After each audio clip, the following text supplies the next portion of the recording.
Hi friends, നമ്മുടെ കുട്ടികളെ നല്ല മിടുക്കരാക്കി മാറ്റാനുള്ള കുറച്ച് ടിപ്സുകളാണ് ഇന്നിവിടെ ഷെയർ ചെയ്യുന്നത്. എപ്പോഴും കുട്ടികളെ നല്ല ഹാപ്പി ആയിട്ട് വെക്കുക. കൂടുതൽ അവിടെ പ്രഷറൈസ് ചെയ്യാതിരിക്കുക. അവരെ കൂടുതൽ പഠിക്കാനാണെങ്കിലും ഭക്ഷണം കഴിക്കുന്നതിലാണെങ്കിലും അല്ലെങ്കിൽ മറ്റെന്തിലാണെങ്കിലും അവർ കൂടുതൽ പ്രഷറൈസ് ചെയ്യാതിരിക്കുക. നമുക്കും അതുപോലെ എപ്പോഴും എല്ലാ കാര്യങ്ങളും ചെയ്യാൻ നമ്മുടെ മൂഡ് ഉണ്ടായിരിക്കണം എന്നില്ല. അതുപോലെ തന്നെയാണ് കുട്ടികൾക്കും. അപ്പോൾ അവർ പഠിക്കാൻ ഇഷ്ടമില്ലാത്ത സമയത്ത് അവർ കൂടുതൽ പഠിക്കൂ എന്ന് പറഞ്ഞുകൊണ്ട് അവരെ ബുദ്ധിമുട്ടിക്കാതിരിക്കുക. അതേപോലെ തന്നെയാണ് നമ്മളുടെ കുട്ടികളുടെ കളിക്കുന്ന സമയം. ഇപ്പോൾ ഒത്തിരി ബോർഡുകൾ അവൈലബിൾ ആണ്. CBSE ബോർഡുണ്ട്, ICSE ബോർഡുണ്ട്, IB ബോർഡുണ്ട്. ഇതിലൊക്കെ കുട്ടികൾക്ക് പഠിക്കാൻ ഒത്തിരി ബുദ്ധിമുട്ടുള്ള സബ്ജക്റ്റുകളാണ്. അതുപോലെ ഒരുപാട് വാസ്റ്റ് ആണ്. എനിക്ക് പേഴ്സണലായിട്ട് അറിയാം. അപ്പം അതുപോലെ തന്നെ കുട്ടികൾക്ക് പഠിക്കാനുണ്ട്, അത് ശരിയാണ്. പക്ഷേ എങ്കിലും അറ്റ്ലീസ്റ്റ് ഡെയിലി 1 hour എങ്കിലും നമ്മൾ കുട്ടികളെ കളിക്കാൻ അനുവദിക്കുക. ഫിസിക്കൽ ആക്ടിവിറ്റി കുട്ടികൾക്ക് വളരെ ഇമ്പോർട്ടൻ്റ് ആണ്. ഈ വളരുന്ന പ്രായത്തിലാണ് അവർക്ക് ഈ ഫിസിക്കൽ ആക്ടിവിറ്റി കൂടുതലായിട്ട് ആവശ്യമുള്ളത്. അതേപോലെ തന്നെ കുട്ടികളുടെ നല്ല ഉറക്കം കിട്ടാനും നന്നായിട്ട് വിശക്കാനും ഒക്കെ ഈ ഫിസിക്കൽ ആക്ടിവിറ്റി വളരെ വലുതാണ്. അതുപോലെ കുട്ടികളുടെ സ്ക്രീൻ ടൈം കഴിവതും കുറയ്ക്കുക. 1/2 hourല്ലോ അല്ലെങ്കിൽ 1 hourല്ലോ കൂടുതലോ കുട്ടികൾക്ക് ഫോണോ മൊബൈലോ TV-യോ കൊടുക്കാതിരിക്കുക.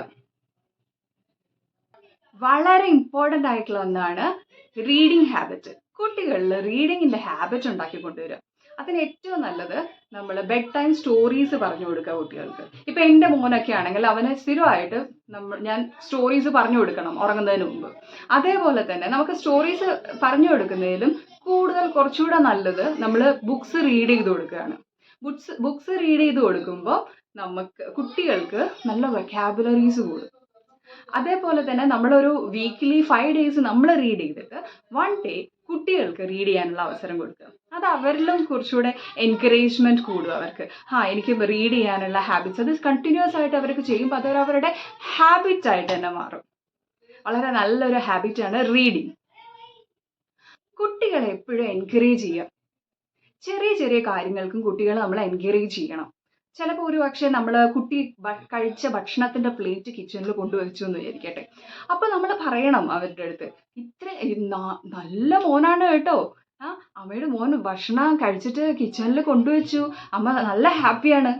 അത് അവരുടെ അടുത്ത് പറയണം. നമ്മൾ ചെറിയ കാര്യമാണ്, അതിൽ വലിയ മാറ്റങ്ങളൊന്നും ഉണ്ടാവില്ല എന്ന് നമ്മൾ വിചാരിക്കും. പക്ഷെ അത് 2 പേരുടെ മുന്നിൽ വെച്ചാണ് നമ്മൾ പറയുന്നതെങ്കിൽ കുട്ടികളിൽ ഒത്തിരി മാറ്റങ്ങൾ വരും. അവരുടെ സ്വയം അവർക്ക് തന്നെ തോന്നും, ഞാൻ എന്തോ നല്ല കാര്യമാണ് ചെയ്തത്, ഇനി ഞാൻ വീണ്ടും അങ്ങനെ ചെയ്യും.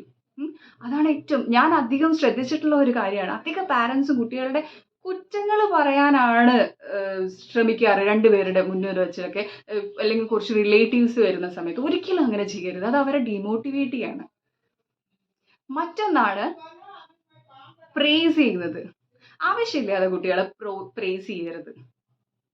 അത് അവരിൽ ഗുണത്തിനേക്കാളേറെ ദോഷമാണ് ചെയ്യുക. അവസാനമായിട്ട് കൂടുതൽ റെസ്ട്രിക്റ്റ് ചെയ്യാതിരിക്കുക.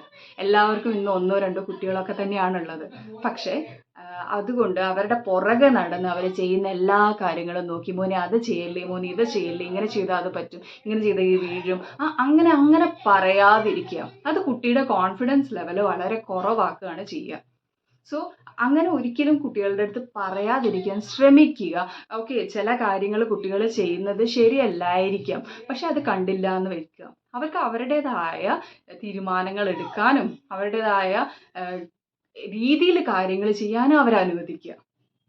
ഇത്രയും കാര്യങ്ങൾ നമ്മൾ ശ്രദ്ധിച്ചാൽ നമ്മുടെ നല്ലൊരു ഭാവി തലമുറയെ തന്നെ നമ്മുടെ കുട്ടികളുടെ പാരൻസിന് ഉണ്ടാക്കിയെടുക്കാൻ പറ്റും.